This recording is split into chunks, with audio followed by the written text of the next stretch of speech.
प्रिय दोस्तों, आज हम बात करने वाले हैं भगवान विष्णु के मंत्रों के बारे में बताने जा रहे हैं, जिसका अपने जीवन में 108 बार जाप करते ही आपके जीवन में पूर्व जन्म के सभी पाप धुल जाएंगे। जी हाँ भक्तों, आज हम आपके लिए प्रभु लक्ष्मी नारायण भगवान का एक ऐसा ही चमत्कारी मंत्र आपके लिए लेके आए हैं। यह मंत्र इतना प्रभावशाली है कि इस मंत्र को अपने जीवन में 108 बार सुनने मात्र से ही आपके पूर्व जन्म के सभी पाप नष्ट हो जाएंगे। यही मंत्र अपने आसपास की बुरी शक्तियों को भी नष्ट करता है और पैसों की चिंता और जीवन में जो समस्या चल रही है उसको भी साथ ही साथ नष्ट करता है। तो दोस्तों, आप अपने जीवन में बहुत ज़्यादा मेहनत कर रहे हैं लेकिन आपको कोई भी लाभ प्राप्त नहीं हो रहा है, तो आपके पूर्व जन्मों पापों का नतीजा है। इसलिए इन सभी पापों को नष्ट करने के लिए आज जो मंत्र आपके लिए लेकर आई हूँ, इसका 108 बार सुनना अवश्य, क्योंकि आपके करियर को बहुत ऊंचाई तक ले जाने वाला है। लक्ष्मी नारायण भगवान इस चमत्कारी मंत्र को पूरा 108 बार सुन लेते हैं तो आपके मंत्र को आपके जीवन में बहुत सारी खुशियाँ आ जाती हैं। तो दोस्तों, इस मंत्र को आप अपनी दुकान पर मोबाइल फ़ोन पर चलाकर 108 बार पूरा सुने। और दोस्तों, क्या आप भी लक्ष्मी नारायण भगवान की कृपा अपने ऊपर पाना चाहते हैं तो हमारे चैनल ज्ञान के सागर को सब्सक्राइब कर लीजिए। वीडियो को दिल से लाइक करके प्यारा से कमेंट करना, लक्ष्मी नारायण भगवान की जय अवश्य लिखें। तो दोस्तों, इस मंत्र कुछ इस प्रकार है। अगर आप इस मंत्र लिखते हैं कमेंट बॉक्स में तो आप देखेंगे कि आपकी हाजिरी भी भगवान विष्णु के चरणों में लग जाएगी, जिससे कि आपके जीवन में सभी मनोकामनाएं पूरी होंगी। तो दोस्तों, ऐसे अगर आप भी भगवान विष्णु की कृपा प्राप्त करना चाहते हैं तो दिल खोल के वीडियो को शेयर करना और कमेंट बॉक्स में हर हर महादेव, जय श्री विष्णु, लक्ष्मी नारायण भगवान, जो आपका दिल करे कमेंट बॉक्स में कमेंट जरूर करना। और नए हैं तो चैनल को सब्सक्राइब जरूर करना दोस्तों। तो चलिए दोस्तों, मंत्र भी शुरू करते हैं। मंत्र हमारा इस प्रकार है, लेकिन आप अपने घर में खुशियाँ चाहते हैं तो आप जरूर से जरूर इस मंत्र का 108 बार सुने। ओम बुद्धि भूते त्रिलोकैस् तन्नमामि बृहस्पतिम्।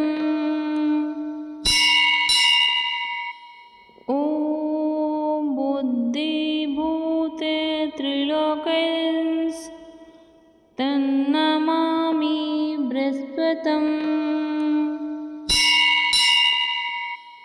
ओम बुद्धि भूते त्रिलोकैस् तन्नमामि बृहस्पतिम्।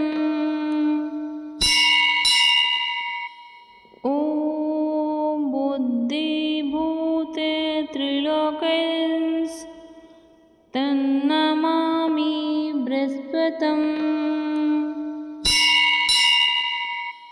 ओम बुद्धि भूते त्रिलोकैस् तन्नमामि बृहस्पतिम्।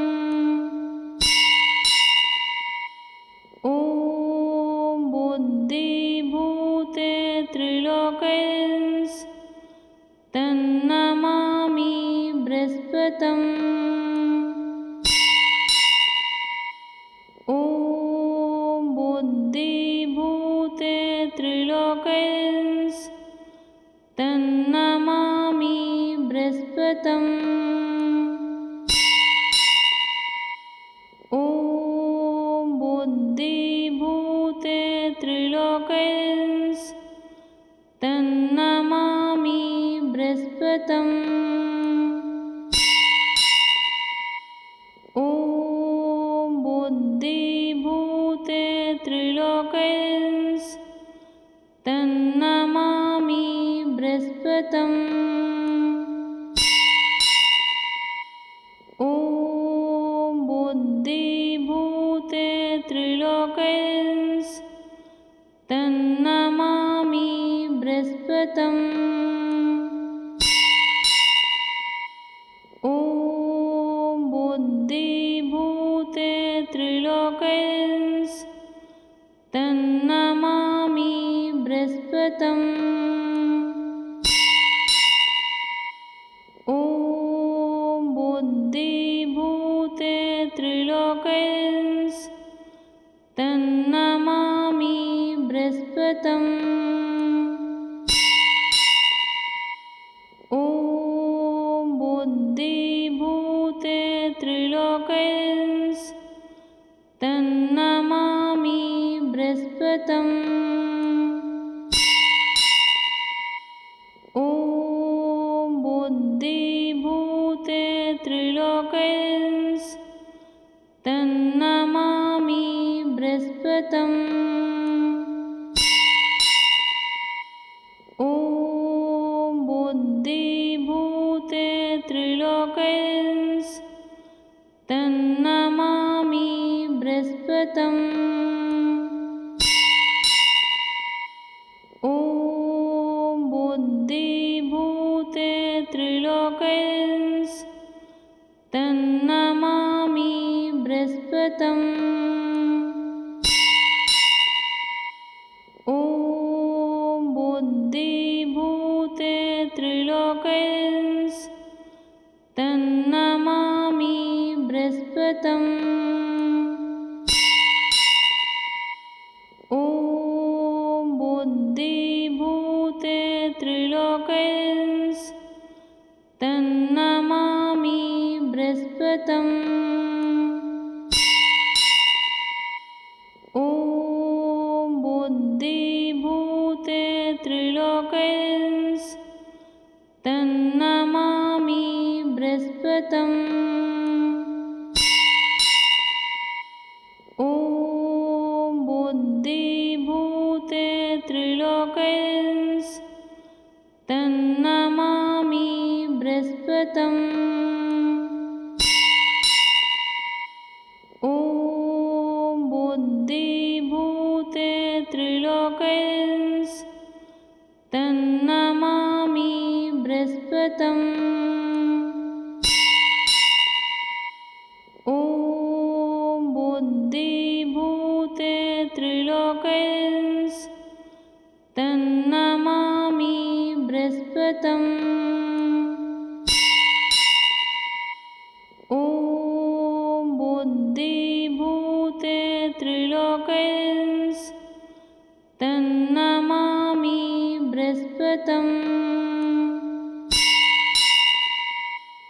ॐ बुद्धिभूते त्रिलोकैस् तन्नमामि बृहस्पतिम्। ॐ बुद्धिभूते त्रिलोकैस् तन्नमामि बृहस्पतिम्।